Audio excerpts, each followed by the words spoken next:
Sharisse Dalby. I'm a holistic nutritionist. I work with families and kids to help them through their digestive and emotional struggles using food. And I also help them time manage it better in order that they can fit healthy living into their crazy busy lifestyle. That's what I do. So let's talk about how processed foods affect anxiety.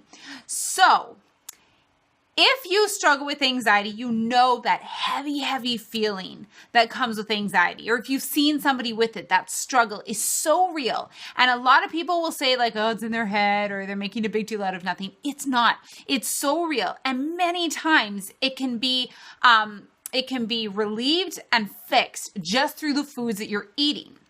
So the first way that processed food affects it is because it actually raises your cortisol levels. So your stress hormones increase with processed foods. And I'm talking the fats and the sugars and salt. Those all raise your stress hormone level. Now, for the average person, it's not usually a big deal, a little bit here and there. However, the problem comes that processed food is also hard on your digestive system in your body. So all of a sudden you've got these foreign things in your body, these toxins, and your stress hormones go up even more.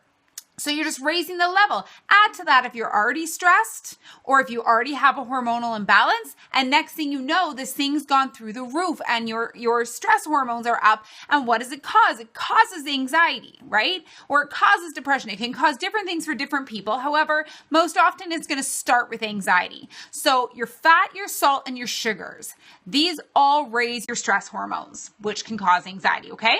Number 2, processed foods affect your brain health. Dun, dun, dun. Yes, totally affect your brain health. Now, if you don't know, the gut is considered your second brain because they discovered a while ago that the brain and the gut are connected by the vagus nerve.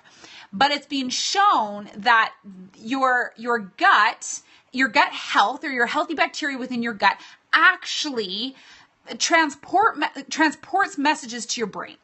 So if your gut flora is off, if you don't have a healthy gut, those messages are getting totally skewed and your brain's not getting the appropriate messages. What can that do? Well, it can do a million things, but talking about specifically what we're addressing today, it can affect your mood, which causes anxiety.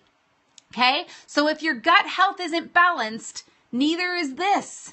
So it's really important that you don't throw off your gut bacteria. You need to have that balanced in order to keep that anxiety at bay and everything flowing, that information going from gut to brain and brain to gut, all happening correctly. Okay. And that's where something like a good probiotic can come in to help.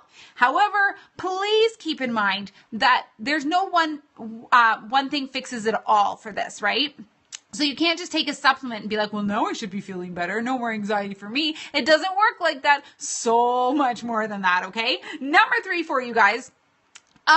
We all know this, but it causes nutritional imbalances, right? So if you're going to eat processed food, you're going to throw off your nutrient balance, right? So when that happens, certain nutritional deficiencies can cause certain symptoms. So if you're deficient in calcium, magnesium, E, omega-3s, your vitamin A, vitamin D3, your B complex, if you're deficient in any of these, they're going to cause anxiety, hands down. So if you're struggling with anxiety, this could very well be a nutritional deficiency. And often when I'm working with my patients, that's often what the cause is. And it's such a simple fix. If you get a therapeutic dose, it's actually not that hard to reverse anxiety if it's a nutritional deficiency, which it often is because there's so much processed foods in our diets these days. It's totally throwing our nutritional balances off.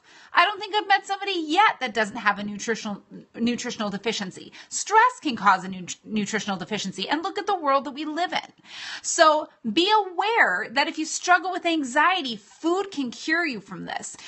So let me give you your action steps. And what can you do? Well, the first thing you can do is remove the processed foods from your diet. If you struggle with anxiety or your child struggles with anxiety, the first thing to do is cut it out. As hard as and impossible as that sounds, you have to cut them out.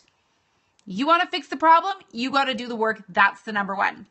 Second thing, get checked for nutritional imbalances. And if you know you have a nutritional imbalance in any way and you're unsure how to manage it, talk to somebody. Okay, go find a nutritionist, go find a naturopath, and get help for that, because it can be as simple as just getting a therapeutic dose of something to rebalance you, and you could be feeling absolutely fine.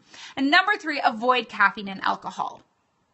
Those will definitely raise your anxiety if you're already suffering from it, okay? Join my private Facebook community group, totally free, but you can ask me your questions anytime, SharisseDalby.com/community, okay? Bye.